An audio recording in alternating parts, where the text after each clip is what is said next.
नमस्कार दोस्तों, मैं हूं सौरभ रॉय और आप सभी का स्वागत है मेरे YouTube चैनल थिंकिंग पॉइंट में। दोस्तों, रशिया और यूक्रेन के बीच में युद्ध जारी है। दुनिया में सभी लोग यूक्रेन में हो रहे इस नुकसान के लिए फिक्रमंद है और जाहिर है कि हम इंडियंस भी उनके लिए फिक्रमंद है। लेकिन हम इंडियंस की एक और बहुत बड़ी जो वजह है फिक्र करने की, वो है जितने भी इंडियंस यूक्रेन में फंसे हैं, स्पेशली स्टूडेंट्स। एक्चुअली यूक्रेन में जितने भी इंडियंस फंसे हैं उसमें मैक्सिमम जो है वो स्टूडेंट्स है जो मेडिकल की पढ़ाई करने के लिए यूक्रेन गए हुए थे। वे सभी जल्द से जल्द सकुशल वतन वापस आए, इस बात की फिक्र जो है हम सभी भारतवासियों को है। हमारी सरकार और जो भी स्टूडेंट्स वहाँ पे फंसे हैं उनके माता पिता सभी इस बात को लेकर टेंशन में हैं और जो भी जरूरी कदम है वो हमारी सरकार भी उठा रही है और उनको एयरलिफ्ट करने की जो भी प्रोसेस है वो चल रही है। हमारे कुछ मंत्री भी यूक्रेन के आसपास के देशों में गए हैं और वहाँ पे बॉर्डर्स में अपने जो भी भारतीय स्टूडेंट्स हैं उनको उन लोग रेस्क्यू कर रहे हैं। लेकिन दोस्तों, इन सभी चीज़ों से एक क्वेश्चन आप सभी के मन में आता ही होगा या आया ही होगा कि क्यों इतने सारे इंडियंस हर साल यूक्रेन या उसके आसपास के कुछ देश जैसे कजाकिस्तान, बेलारूस, यहाँ पे मेडिकल की पढ़ाई करने के लिए जाते हैं।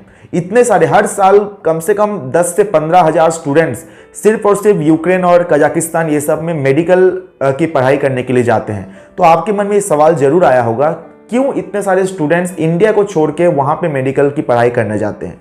तो दोस्तों, इसके 2-3 मेन कारण हैं। मैं आपको एक के बाद एक ये सभी कारणों को बताऊंगा और समझाऊंगा।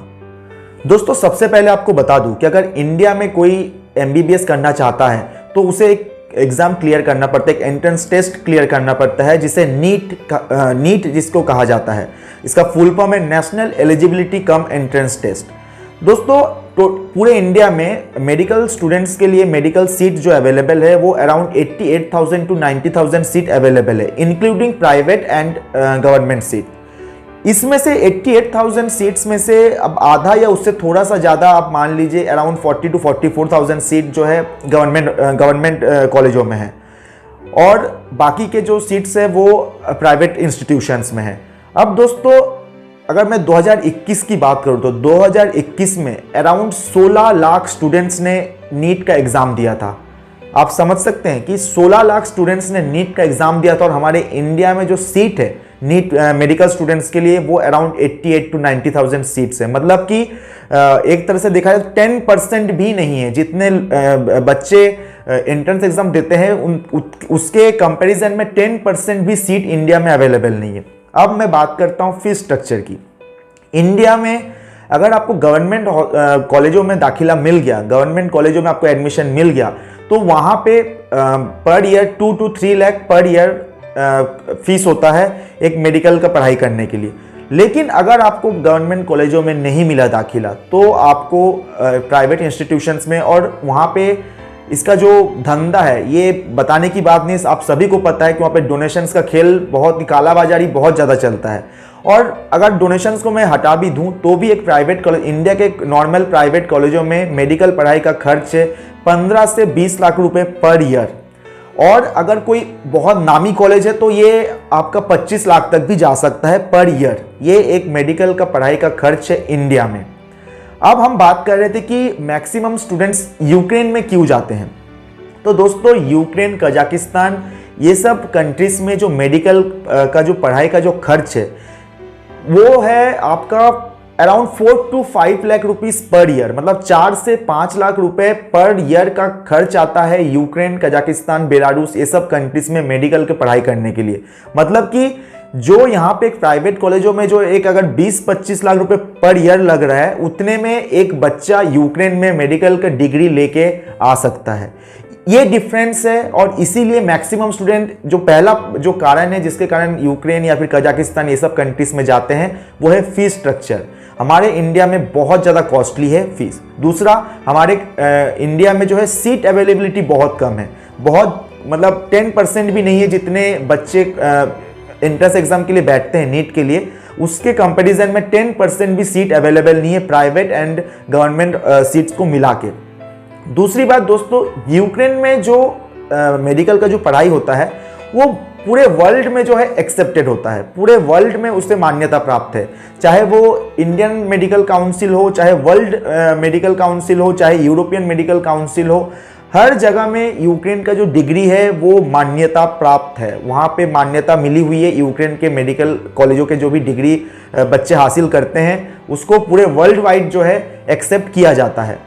तो इससे क्या होता है दोस्तों कि अगर आप वहाँ से अगर आप MBBS की डिग्री लेते हैं तो आप पूरे वर्ल्ड में कहीं पे भी काम कर सकते हैं। और सबसे बड़ी बात यह है कि बहुत से बच्चों को ऑलरेडी यूरोपियन कंट्रीज से जो है जॉब के एंड काम करने के ऑफर ऑलरेडी मिल जाते हैं, तो वहाँ पे यूरोप में उनको सेटल होने का भी एक जो आप बोल सकते हैं डोर जो है ओपन हो जाता है। तो ये भी एक फैक्टर है यूक्रेन एंड कजाकिस्तान ये सब कंट्रीज में मेडिकल का पढ़ाई करने का।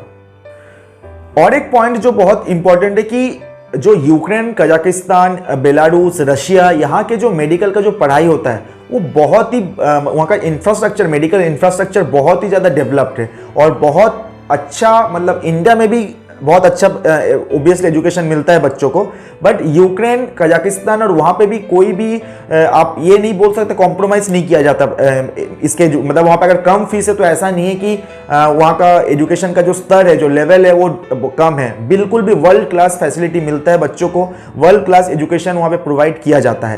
तो अगर आप वहाँ पे कम पैसे में जा रहे हैं तो इसका मतलब आप कुछ नुकसान नहीं उठा रहे हैं।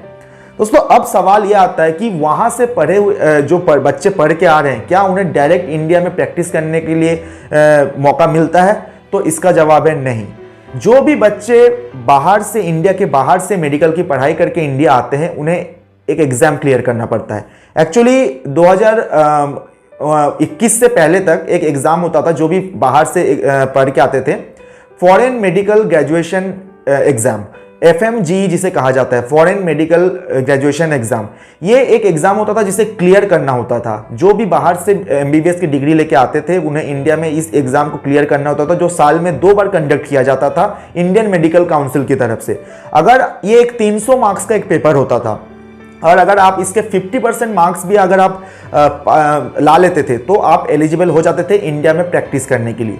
लेकिन ये 2021 के पहले तक, 2019 में एक बिल सदन में पास हुआ जिसके बाद अब एक एग्जाम होता है नेशनल एग्जिट टेस्ट, नेक्स्ट। ये एग्जाम जो है 2021-22 से अब ये एग्जाम जो है मतलब कंडक्ट किया जा रहा है। और इस एग्जाम को एक तरह से जो बाहर से पढ़ के आ रहे हैं उनको भी देना होगा और जो इंडिया में जो MBBS फाइनल ईयर के स्टूडेंट हैं उन्हें भी अगर आगे पोस्ट ग्रेजुएट करना है तो इस एग्जाम को देना पड़ेगा। मतलब कुल मिलाकर अगर आप इंडिया में भी पढ़ाई कर रहे हैं और अगर बाहर से भी पढ़ के आ रहे हैं तो आपको इस एग्जाम को देना ही होगा। इसी एग्जाम के आधार पर आपको पोस्ट ग्रेजुएशन के लिए भी आपको मौका मिलेगा मेरिट लिस्ट के आधार पर। और इसी टेस्ट को अगर आप बाहर से पढ़ के आए और अगर क्लियर किए तो आपको इंडिया में भी प्रैक्टिस का मौका मिलेगा। तो कुल मिला के अगर आप बाहर से भी पढ़ के आ रहे और इंडिया से भी पढ़ के आ रहे तो आपको ये टेस्ट तो आपको देना ही पड़ेगा। तो दोस्तों यही 2-3 जो मेन कारण है जिसके कारण मैक्सिमम इंडियन स्टूडेंट जो है यूक्रेन एंड आपका रशिया, बेलारूस, कजाकिस्तान यहाँ की ओर रुख करते हैं मेडिकल पढ़ाई के लिए। पहला, फीस स्ट्रक्चर, बहुत ही सस्ते वहाँ पे पढ़ाई होता है। दूसरा, वहाँ के डिग्री पूरे वर्ल्ड वाइड जो है एक्सेप्ट किया जाता है, वहाँ का पढ़ाई वर्ल्ड क्लास पढ़ाई उनको मिलता है वहाँ पे। एंड सेकेंड थिंग ये है कि वहाँ पे वहाँ से जब उन लोग डिग्री लेके आते हैं तो उन्हें पूरे वर्ल्ड में कहीं पे भी काम करने की आज़ादी मिल जाती है। ऐसा नहीं है कि यहाँ पे आप काम नहीं कर सकते, वहाँ पे काम नहीं कर सकते, ऐसा नहीं है। उस डिग्री के बदौलत वो दुनिया में कहीं भी काम करते हैं और उनको ऑफर भी मिलते रहता है। तो दोस्तों यही मेन कारण थे जिसके कारण इंडियन स्टूडेंट्स जो है बाहर यूक्रेन में एंड कजाकिस्तान, रशिया ये सब जगह कंट्रीज में मेडिकल की पढ़ाई करने के लिए जाते हैं। उम्मीद करता हूँ ये वीडियो आपको जरूर पसंद आया होगा। अगर आपको हमारा वीडियो अच्छे लगते हैं तो इस चैनल को सब्सक्राइब एंड शेयर जरूर कीजिएगा। आपको इसी तरह के अच्छे कंटेंट मिलते रहेंगे। जय हिंद। दोस्तों अगर आपको हमारा वीडियो अच्छा लगा तो प्लीज इस चैनल को सब्सक्राइब एंड शेयर जरूर कीजिएगा और नोटिफिकेशन बेल को भी दबाना मत भूलिएगा ताकि हमारे नए वीडियोस का नोटिफिकेशन आपको सबसे पहले मिले। धन्यवाद।